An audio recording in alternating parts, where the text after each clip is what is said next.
Pour l'opposante birmane Aung San Suu Kyi, la politique est une affaire de famille. Son père, le général Aung San, est le héros de l'indépendance du pays, ancienne colonie britannique. Il a été assassiné en 1947, mais il l'a virtuellement accompagné tout au long de sa campagne pour les élections partielles de dimanche.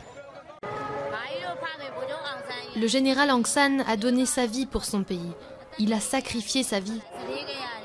La junte au pouvoir jusqu'à l'an passé n'avait pas la même admiration pour Aung San. Elle a essayé de l'effacer de la mémoire officielle tout en maintenant sa fille enfermée pendant près de 15 ans.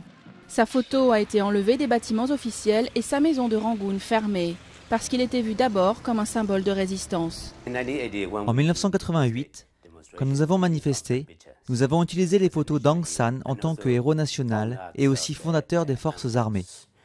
Aujourd'hui, Aung San Suu Kyi est libre, alors les militaires et leurs alliés tentent de récupérer leur père fondateur. Lors d'une rencontre historique en août dernier, l'opposante et le président Thein Sein ont posé sous une photo du héros.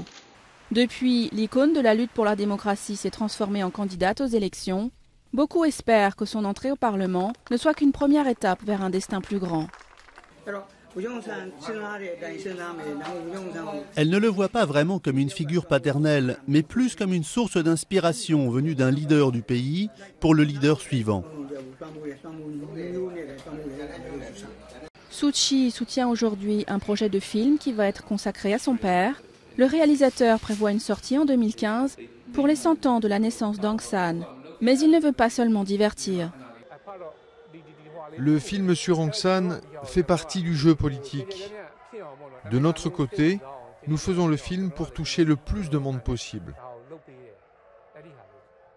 Le film doit permettre de réhabiliter complètement Aung San et d'asseoir le statut de Suu Kyi. Mais aux quatre coins du pays, il est clair que ni le père ni la fille n'ont jamais été oubliés.